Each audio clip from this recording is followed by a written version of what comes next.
जी, New Zealand ने जो historical series जीती है इंडिया के खिलाफ, 36 साल के बाद कोई इंडिया की सरजमीन में पहले कोई टेस्ट मैच जीता, उसके बाद सीरीज जीत ली। तो उसके बाद जो है इंडिया के फॉर्मर क्रिकेटर आकाश चोपड़ा ने हस्बे मामूल जो है अपने तबसरे किए, और उसमें उन्होंने जो है कुछ पॉइंट्स जो है वो हाईलाइट किए। उसमें से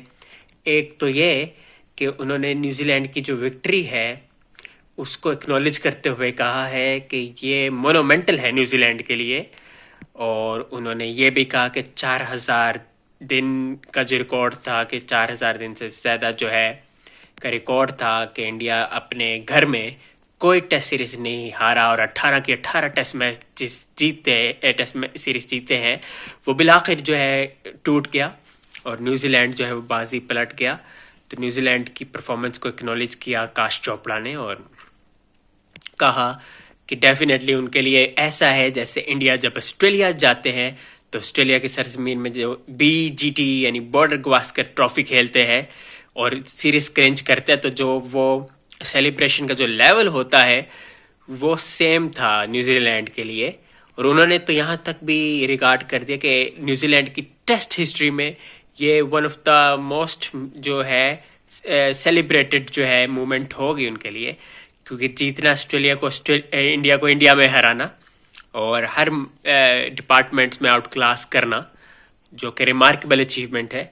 तो उन्होंने ये भी कहा कि जिस तरह जो है न्यूजीलैंड ने इम्प्रोवाइज किया हर डिपार्टमेंट में, आप देख ले बैटिंग में जो है वो बाजी ले गए, इंडियन स्पिनर्स को जो है बेहतरीन तरीके से जो है वो निगोशिएट किया, पेसर्स को इंडिया के ज़बरदस्त तरीके से जो है वो खेला। और इस तरह जब बॉलिंग की बात आती है तो बॉलिंग में उनके जो पेसर्स है उन्होंने जो है ज़बरदस्त डिलीवरियों का, ज़बरदस्त परफॉर्मेंस का मुजाहरा करते हुए जो है इंडिया के बैटर्स को जो है वो मुश्किलात में डाला। फिर इसी तरह जो स्पिनर्स की बात करें तो वो डोमिनेट किए as compared to the Indian spinners. हाँ, वॉशिंगटन सुंदर ने no doubt about that, he delivered. लेकिन हर महाज में आकाश चोपड़ा ने कहा कि इंडिया को के अगेंस्ट न्यूजीलैंड जो है वो बाजी ले गए। अच्छा, फिर इसी तरह उन्होंने कहा कि ठीक है 46 में आपने बेंगलुरु में जो है जीत आउट कर दिया इंडिया को, उसके बाद आप मैच जीत गए, लेकिन उसके बाद आप देखें कि आप किस तरह मतलब जीत के कि 259 पे आप पहले इनिंग्स में किया, लेकिन उसके बावजूद आपने मैच में ग्रिप रखी। और दूसरा ये कि उन्होंने जो इम्पोर्टेंट बात हाईलाइट की वो थी कि न्यूजीलैंड के जो रेगुलर कप्तान है केन विलियमसन, उनकी गैर मौजूदगी में जिस तरह से जो है न्यूजीलैंड ने यहाँ पे खेल का मुजाहरा किया है तो वो काबिल शताइश बात है। और उन्होंने कहा कि वो वाली न्यूजीलैंड नहीं है जो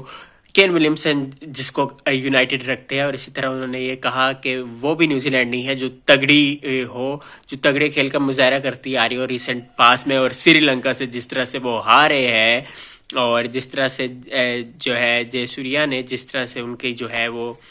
दुर्गत बनाई, और जिस तरह से उनसे मैचेस जो है वो छीने, तो वो एक ज़बरदस्त बात थी कि उस तरह से टर्न अराउंड कर दिया और इस तरह बाजी पलटे गए, वो रिमार्केबल है। बाकी उन्होंने इंडिया की कुछ जो डिपार्टमेंट्स है, कुछ जो जोन्स है जहाँ पे उनको लैप्सेस नजर आए, उनको उन्होंने अंडरलाइन किया। मिसाल के तौर पर रोहित शर्मा और विराट कोहली की जो फॉर्म है उन्होंने कहा कि ये कंसर्निंग है, क्योंकि अब उन्होंने इंडिया ने जाना है BGT, स्क्वाड भी अनाउंस हो गए उनका, तो उसमें वो किस तरह जो है वो खेलेंगे, क्योंकि इन दोनों का जो बिग विक्स है इंडिया के, विराट कोहली और रोहित शर्मा, उनका रोल बड़ा इंपॉर्टेंट होगा, क्योंकि ये रन स्कोर करेंगे तो डेफिनेटली जो है वो बात फिर बनेगी। और दूसरा ये कि उन्होंने स्पिनर्स को इंडिया की जो अप्रोच रही है उस पर भी काफ़ी ज़्यादा जो है वो तशवीश का इजहार किया, और ये बात भी ज़रूर कही कि एशिया में कितनी टीमें हैं जो टेस्ट मैचेस खेल रही है, टेस्ट क्रिकेट खेल रही है, 4 टीमें हैं, यानी बांग्लादेश, श्रीलंका, इंडिया और पाकिस्तान। तो उन्होंने कहा कि इन तीनों टीमों को अगर छोड़ दे तो इंडिया सबसे वर्स्ट खेल रहा है स्पिनर्स को इन द रिसेंट टाइम्स, और बाकी तीनों टीमें यानी बांग्लादेश, श्रीलंका और पाकिस्तान जो है इंडिया की निस्बत जो है इंडिया को कंपेयर करो तो उसके मुकाबले में बेहतर खेल को अप्रोच करे अगेंस्ट द स्पिनर्स। तो ये आकाश चोपड़ा ने कहा। बाकी उन्होंने ये कहा कि अभी यस हस्बी जसवाल जो है वो निस्बतन बेटर अप्रोच करते हैं अगेंस्ट द स्पिनर्स, और क्योंकि उनके पास ऐसी शॉट्स है, रेंज ऑफ शॉट्स है, कदमों का इस्तेमाल करते हैं। बेशक वो हार्ड हैंड के साथ खेलते हैं, लेकिन फिर भी स्पिनर्स को जो है वो कंट्रोल किस तरह करना है, किस तरह एडजस्ट करके खेलना है, तो ही गॉट दैट एसेंस। तो उनको उन्होंने जो है डेफिनेटली जो है वो एक्नॉलेज किया। और दूसरा नंबर 3 की पोजीशन आकाश चोपड़ा ने जो है उसकी सिग्निफिकेंस को उजागर करते हुए कहा कि जिस तरह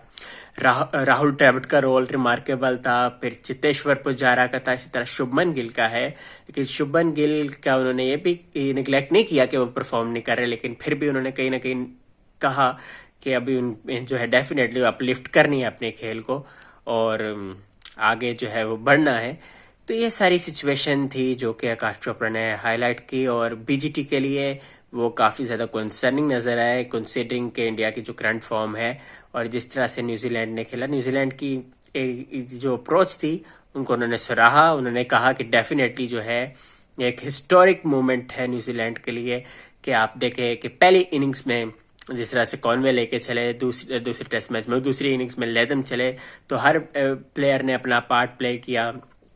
स्पिनर्स ने अच्छा खेला, सचिन रविंद्रा ने बहुत ज़बरदस्त खेल का मुजाहरा किया। तो इस तरह जो है एक हिस्टोरिकल सीरीज क्लिंच की इंडिया में न्यूजीलैंड ने, जो कि डेफिनेटली उनका मोराल फर्दर अपलिफ्ट करेगी। और इंडिया के लिए जो है definitely India one of the best sides, लेकिन ये शॉर्ट कमिंग्स थी इस सीरीज में हमने देखी। और वीडियो अच्छी लगती है तो लाइक कर दिया करें, शेयर भी कर दिया करें, सब्सक्राइब भी कर दिया करें। Thank you so much.